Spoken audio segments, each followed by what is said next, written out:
সকলকে আমার আনন্দিত জয়গুরু।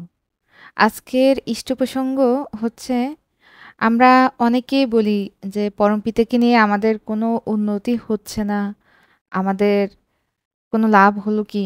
এই মনোভাবনা আমরা চিন্তা করি এবং দীক্ষা দেওয়ার সময় কর্মী দাদারাও আমাদের এরকম অনেকেই বলে থাকেন যে দীক্ষা নিলে আপনার সব দিকে উন্নতি হবে। কিন্তু শ্রী শ্রী ঠাকুর সত্য অনুসরণের প্রথমেই বললেন অর্থ মান যশ ইত্যাদি পাওয়ার আশায় আমাকে ঠাকুর সাজিয়ে ভক্ত হইও না, সাবধান হও, ঠকবে। তোমার ঠাকুরত্ব না জাগলে কেউ তোমার কেন্দ্র নয়, ঠাকুরও নয়, ফাঁকি দিলেই পেতে হবে তা। তো এই প্রসঙ্গে আজ আলোচনা করব। বেশ কিছুদিন আগের ঘটনা। সকালে এক দাদা ফোনে জানালেন আমাদের ছাত্র সংসদের একজনের চলনায় কিছু বিচ্যুতি ঘটেছে। সে রাতেই আমরা কয়েকজন ছেলেরা মিলে গেলাম তার বাড়িতে।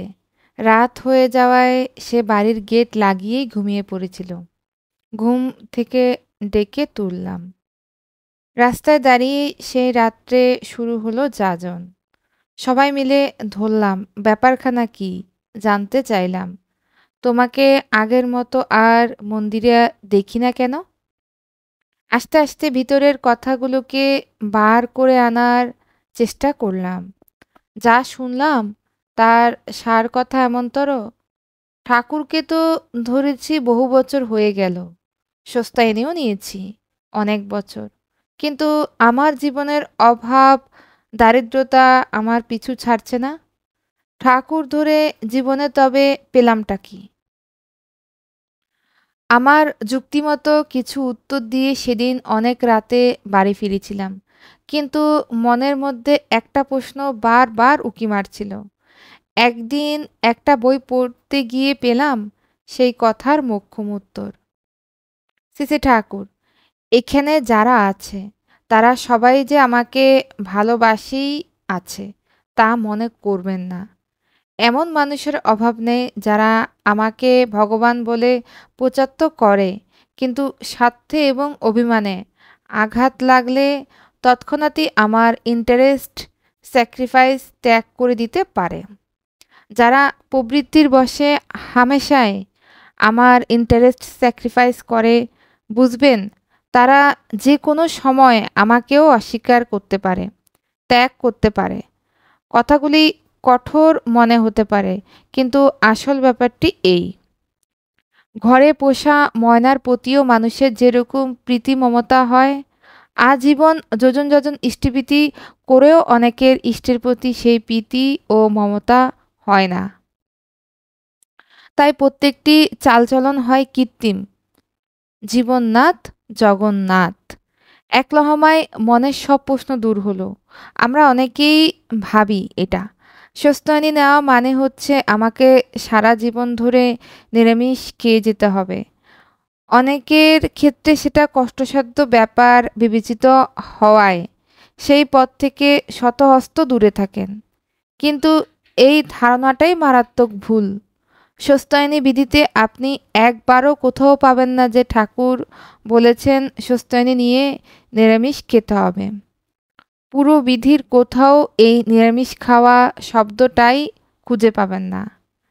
নিরামিষ খাওয়াটাই যদি স্বস্তায়নী পালন করা হতো, তবে গরু ছাগলও নিরামিষ খায়, ওরাও স্বস্তায়নী পালন করে। আসুন একটু সহজ করে দেখে নেওয়া যাক স্বস্তায়নীর পঞ্চনীতিতে কি আছে। নিজের শরীরটাকে ইষ্ট পূজার যন্ত্ররূপে চালনা করতে হবে।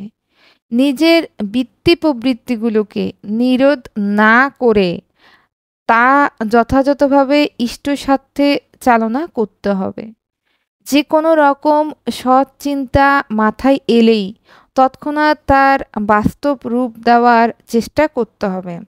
পারিপার্শ্বিকের বাঁচা বাড়ার দিকে নজর দিতে হবে। শুচি শুদ্ধভাবে ইষ্টিপ্রীতি স্বস্তায়নী করে তা 30 দিনের দিন নিকটতম মন্দিরে প্রেরণ করতে হবে। এখানে কি কোথাও পেয়েছেন নিরামিষ খাওয়ার কথা? ঠাকুর বলেছেন, স্বস্তায়নী নিলাম মানে এই শরীরটা আর আমার থাকলো না, সেটি ইষ্টপূজার যন্ত্র হয়ে গেল। আর মন্দিরে পুজো দিতে গেলে ডালায় করে ফুল ফল ধূপ নিয়ে যান, কোনো আমিষ দ্রব্য এমনকি পেঁয়াজ রসুনও কিন্তু নিয়ে যায় না। তেমনি আমার শরীরটা যখন তার হয়ে গেল, তখন এই অবাঞ্ছিত দ্রব্য যা আমার শরীরের ক্ষতি সাধন করে তা গ্রহণ করে শরীরকে ব্যতিব্যস্ত করে তুলব না। একটা মানুষের জীবনের উন্নতি হচ্ছে না মানে তার স্বস্তায়নের বিধানগুলোই ঠিকমতো পরিপালন হচ্ছে না, শুধু গরু ছাগলের মতো নিরামিষ খেয়ে যাওয়াই সার হচ্ছে। আগেকার মানুষের মুখে একটা কথা শুনবেন, দীক্ষা নিতে গেলেই নিরামিষ খেতে হতো। দীক্ষা নিতে চাইলে ঋত্বিক দাদারা বলতেন, তুমি নিরামিষ খাওয়া অভ্যেস করে তারপর দীক্ষা নিতে এসো। তখন মানুষ দীক্ষা নেওয়ার জন্য আকুপাকু করলেও দীক্ষা নেওয়া অত সহজও ছিল না, কিন্তু বাঁচার তাগিদেই তারা দীক্ষা নিত। তাই পরবর্তীকালে এই কড়াকড়ি থাকে না। বাবাও দীক্ষা নিতে চাইলে এমনটাই শুনেছিলাম। শ্রী ঠাকুরকে একসময় প্রশ্ন করা হয়, বিদেশের মানুষরা এদেশের মানুষদের থেকে অনেক এগিয়ে ও উন্নত, সেটা কি করে সম্ভব? শ্রী ঠাকুর খোঁজ নিয়ে দেখা যাবে ওনারা নিজেদের অজান্তেই স্বস্তায়নের বিধানগুলিকে পরিপালন করছেন, তাই তাদের জীবনের এত উন্নতি। অর্থাৎ আমার জীবনের উন্নতির আসল চাবিকাঠিটাই লুকিয়ে আছে এই স্বস্তায়নের পঞ্চনীতির মধ্যে। আর এই চাবিকাঠি পেতে গেলে সবার আগে যে তিনটি জিনিস প্রয়োজন তা হলো নিষ্ঠা, আনুগত্য, কীর্তিসম্বেগ। এই তিনটি ধারার উপরে দাঁড়িয়ে একটা মানুষ এগুলে সেই মানুষটির সার্বিক উন্নয়ন অসম্ভবভাবী। প্রিয় পরমের প্রতি নিষ্ঠা, আনুগত্য ও কীর্তিসম্বেগ থাকলে বাকি পাওয়াগুলো আপনি এসে ধরা দেবে। সবশেষে ঠাকুরের একটা কথা বলতে চাই, আমি প্রতিজ্ঞা করে বলতে পারি, মানুষের সর্বদন্য সর্বব্যাধি দূর করে তাকে শান্তিতে ও স্বস্তিতে প্রতিষ্ঠিত করতে এই স্বস্তায়নী হচ্ছে একমাত্র অমোঘ পন্থা। এই স্বস্তায়নী ব্রত হচ্ছে আমার একান্ত প্রিয় পরম, যিনি তারই আজাতীত আশীর্বাদ, তারই জীবনযশ বৃদ্ধিদায়িনী প্রেরণা। স্বস্তায়নী পালন মানে পাঁচটি নীতি পালন, যার ভিতর দিয়ে মানুষের চরিত্র ধীর ও বৃত্তির উপর প্রতিষ্ঠিত হয়। কথাগুলো লিখেছেন অমিয় মৃধা। আমি তার কথাগুলো এতক্ষণ আপনাদের পড়ে শোনালাম।